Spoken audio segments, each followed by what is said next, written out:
Thank you, Madam Speaker. We hear so often from the government's talking points about how seriously they allegedly take the issue of foreign interference. And I implore them to please stop with the talk and actually show Canadians some action. Because I honestly, I shudder to think what the Chinese Communist Party must think of the Liberal government's handling to date of foreign interference. Because they must be wondering just how pathetic this government can get with its flimsiest of efforts to crack down on foreign operatives roaming around our country. It seems of little consequence, Madam Speaker, that Chinese operatives are free to interfere in our electoral systems, free to intimidate our citizens, and free to open any number of police stations across the country, all at will, and even with some financial abetting from our government. The recent bungling must have sent Beijing in convolutions of laughter when our government gave up to $200,000 in funding to a Quebec charity that the RCMP themselves have said might be hosting a secret police station. Seriously. Madam Speaker, I would like to ask the Parliamentary Secretary if their talking points have now settled on the number of Chinese police stations in operation in Canada? Or does that number conveniently fall under the rubric of national security? Because, Madam Speaker, I want to get this straight. Canadian citizens can be followed, confronted, threatened, intimidated, and live in fear on our own soil. And their government is unable to stand up and defend them.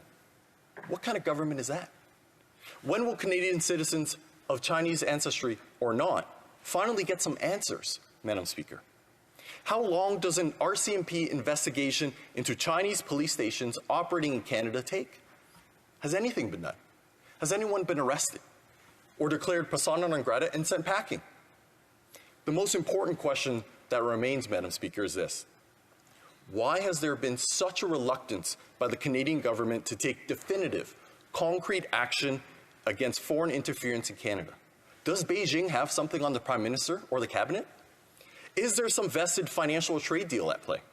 Is our government still haunted by the Huawei heiress and the Prime Minister doesn't want to receive another dressing down publicly by President Xi?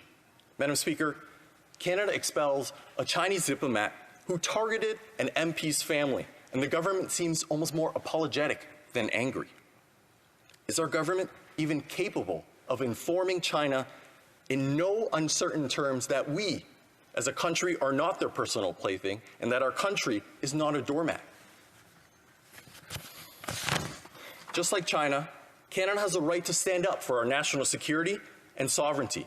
And just as China does on the slightest perceived indignity, real or imaginary, it is clear, Madam Speaker, that the matter of illegal foreign police stations, like the overarching issue of foreign interference in Canada, either of Chinese or Iranian persuasion, can only be fully addressed by the convening of a full and independent public inquiry. Will the government call a full and independent public inquiry in our lifetime?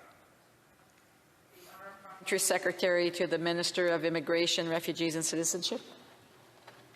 Thank you, Madam Speaker, and thank you for the opportunity to address the ongoing concerns of foreign interference in Canada.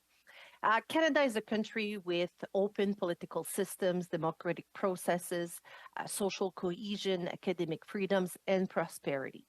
Although there are many reasons why people choose to come to Canada, our open society makes us an attractive target for foreign interference.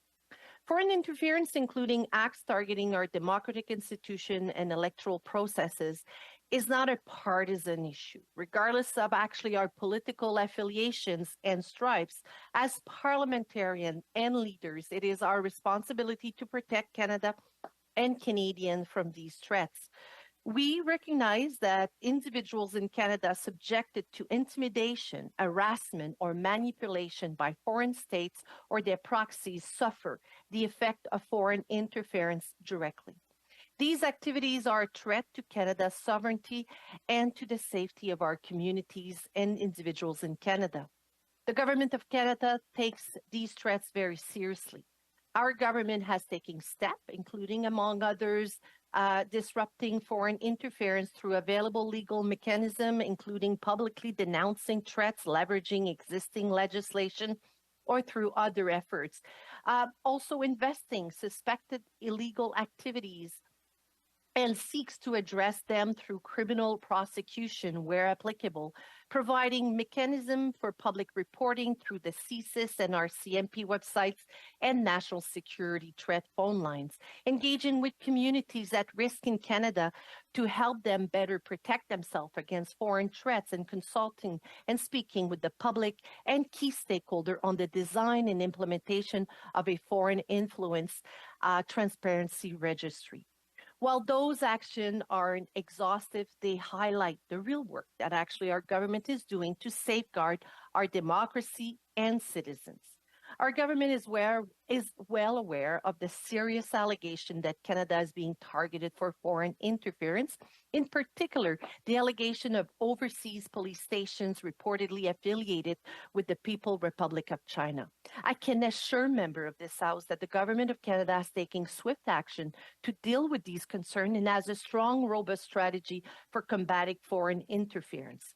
To summarize the latest action, on March 6, 2023, the Prime Minister announced further actions to combat foreign interference, and these initiatives included the establishment of a new national counter-foreign interference coordinator at Public Safety Canada, requested reviews of NCCOP and NCA on the states of foreign interference in Canada, federal electoral process, and how national security agencies have responded to develop of a plan to address the outstanding recommendation from the NCCOP, Rosenberg reports, and other review on these matters, which were delivered on April 6th, and an investment of $5.5 million to strengthen the capacity of civil society partners to counter the disinformation. The Department, Public Safety Canada, also launched, Madam Speaker, public and stakeholder consultation on March 10th of this year to guide, as mentioned, the creation of a foreign influence strategy registry. On that note, our efforts are backed with budgets involvement. Budget 2023 is there in support with significant amount of dollars to help. But let me be clear, this government is keeping Canadians safe. While we cannot broadcast every effort, Canadians need to know they are safe and secure. The Honourable Member for Spadina-Fort York. Madam Speaker, more very strong words, but what's the action, and more importantly, what are the results? Because with all due respect to the Parliamentary Secretary, she can list all of the government's talking points and all the things that they've allegedly done, but what matters are the results. And the results clearly demonstrate that what they're doing is not working. At least 3 MPs have been targeted, and the Chinese Communist Party are setting up illegal police stations, and this government is even sending them money. Is that considered success? Diaspora groups are still sounding the alarm. Does this government interpret that as mission accomplished? So I ask again, why has there been such a reluctance by the Canadian government to take definitive, concrete action against foreign interference? Does Beijing have something on the Prime Minister? What will it take for the government to finally wake up to the need for an independent and public inquiry? Does someone have to really get hurt, or worse, does someone have to die before they act? Honourable Parliamentary Secretary. Thank you, Madam Speaker. While my colleague is making speculation and somewhat allegation, I'll say what the government is actually doing. We are very committed in combating foreign interference by protecting the Canadian and the communities targeted by foreign state actors, safeguarding our democratic institutions, and promoting economic security. This will not change. We are aware, as I mentioned, that certain foreign governments, including the People's Republic of China, have attempted to threaten and intimidate individuals in Canada or their relatives abroad. Canada's Security and Intelligence Agency used the full extent of their mandates to respond to these threats. The RCMP is currently investigating reports of illegal activities in relation to the allegation of overseas police station.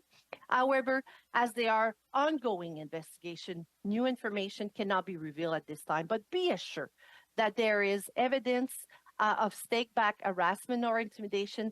CSIS and RCMP applied the full measure of their mandate to investigate these threats. We are working diligently. I'm sorry, the honourable member's time is up.